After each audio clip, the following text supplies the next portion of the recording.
On commence avec vous, Kauter Adimi. On est en 1994. Vous avez alors 8 ans. Vous quittez Grenoble, en France, avec votre famille, vos parents et vos frères, pour l'Algérie, Alger précisément. Pourquoi ? Parce que votre père considère qu'il est de son devoir de se rendre dans ce pays qui est alors en proie aux violences pour servir dans l'armée alors que le pays donc est en train de sombrer. Racontez-nous ce qui a fait remonter à la surface cette période de votre vie et de votre enfance. Après tout, vous auriez pu l'écrire il y a 1, 2, 3, 4 ans, mais qu'est-ce qui a fait que vous avez pris la plume pour le faire maintenant ? C'est compliqué comme question.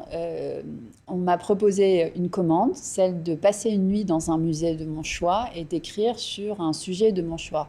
J'ai accepté la commande d'Alina Gurdiel, qui dirige la collection Ma nuit au musée aux éditions Stock, avec l'idée d'écrire le portrait de Baya, peintre algérienne du XXe siècle. Et quand j'arrive à l'Institut du monde arabe, où je passe donc cette fameuse nuit en novembre 2022, j'ai avec moi un vieux carnet duquel tombe une photo de mes frères et moi en Algérie dans les années 90.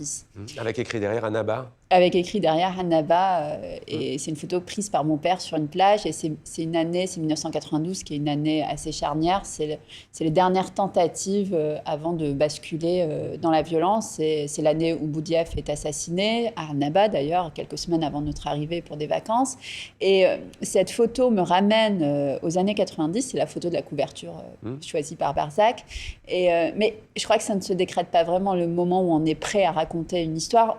Moi, ce n'était vraiment pas l'objectif du livre initialement. Et petit à petit, ce qui devait être un livre sur Baya est devenu un livre sur ma famille et moi, et sur la rencontre avec Baya, qui en fait est une rencontre qui se fait à la fin des années 90. Moi, Baya a été un éblouissement pour moi dans les années 2000.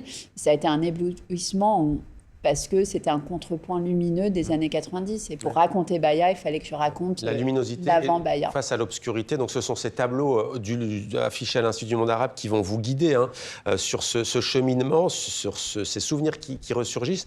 Quels étaient-ils quand vous arrivez en Algérie ? De quoi vous vous souvenez avec vos frères ? J'aimerais lire un extrait d'ailleurs. Vous dites « Assez vite, mes frères et moi, selon un pacte tacite, alors qu'il nous arrive à l'extérieur de la maison, quoi qu'il nous arrive à l'extérieur de la maison, nous n'en parlerons pas à nos parents pour éviter de les inquiéter et par peur qu'ils restreignent nos sorties déjà assez limitées. Chaque enfant devient ainsi responsable de la liberté des autres. Nous devons rentrer à l'heure et garder le silence. Une vingtaine d'années plus tard, lors des attentats du Bataclan, dans le chaos de cette nuit, j'enverrai un SMS à mes parents pour les tranquilliser. Je suis à la maison, perpétuant ce pacte d'enfant. » Oui, alors qu'est-ce que... Rappelons qu'il y avait des attentats et que les enfants, quand ils sortaient de l'école et du collège, les parents se demandaient s'ils allaient arriver en vie à la maison. Et nous, on se demandait si nos parents allaient rentrer le soir. On se demandait tous, à vrai dire, qui allait rentrer et qui potentiellement ne rentrerait pas. C'est une période effroyable. Moi, je n'avais rien de bien à dire sur les années 90. Et c'est pour ça que j'ai mis beaucoup de temps à raconter ce livre-là.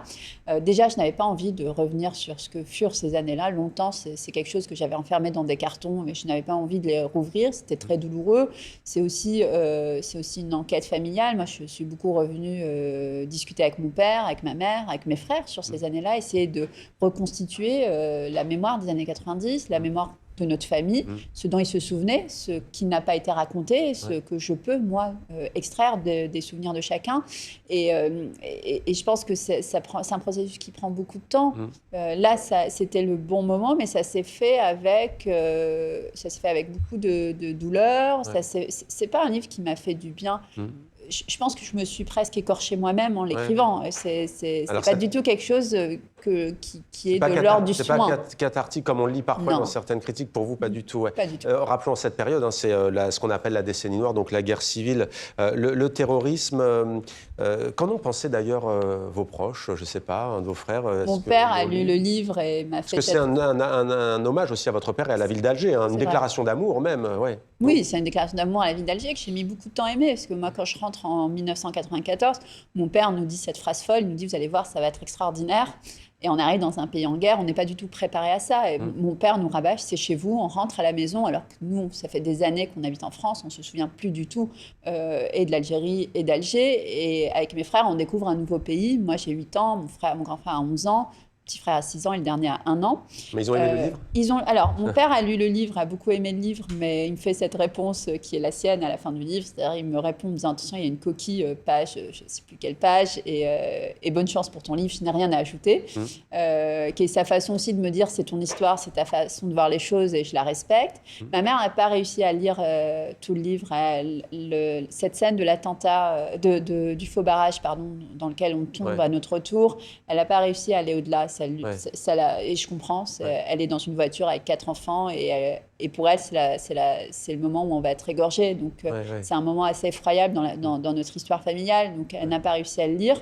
Mon plus jeune frère avait 1 an. Il a tout découvert dans le livre. Il ignorait toute notre histoire, en réalité, cette histoire de ce retour. Il savait qu'il était né en France et puis il savait qu'il était arrivé en Algérie à l'âge d'1 an, mais il ne connaissait pas l'histoire.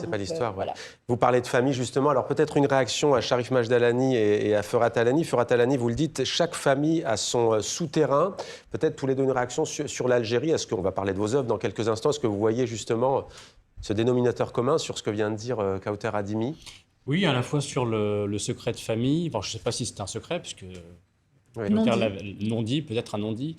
Moi, étant d'origine irakienne, j'ai ma décennie noire. Je n'ai pas vécu en Irak, mais j'allais en Irak durant la décennie noire qui est, elle, l'embargo, qui démarre dans les années 90, en 91 d'ailleurs, jusqu'à 2003. 500 000 enfants morts des conséquences de l'embargo, une misère politique, sociale, économique implacable.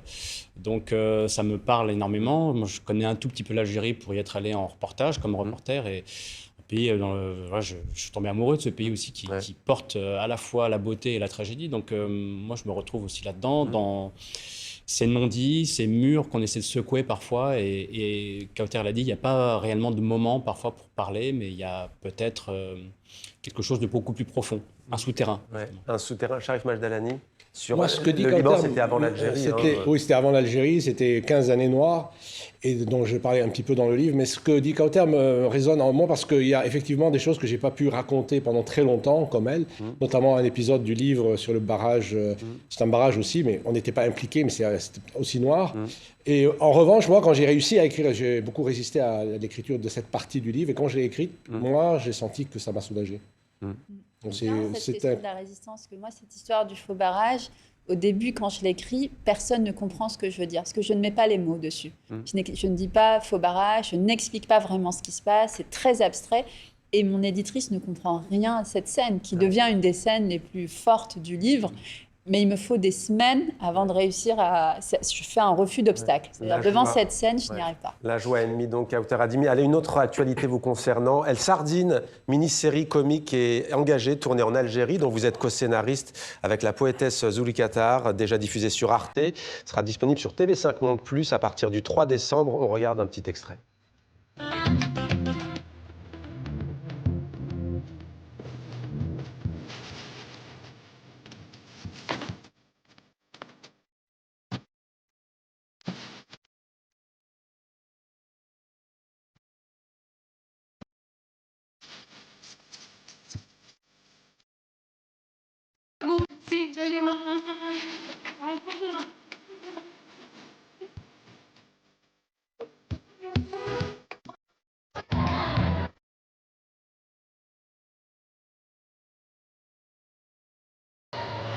Zouzou qui danse, incarné par Meriem Amiar, l'actrice Kawthar Adimi. Un mot, co-scénariste? Sardine, c'est une série qu'on a écrite avec Zulika Tahar, qu'on a tournée en Algérie, à côté d'Oran, et qui raconte l'histoire de Zouzou, 30 ans, célibataire aux grandes dames de sa famille, et qui s'apprête à partir pour suivre la course des sardines. Voilà, la course des sardines en Algérie.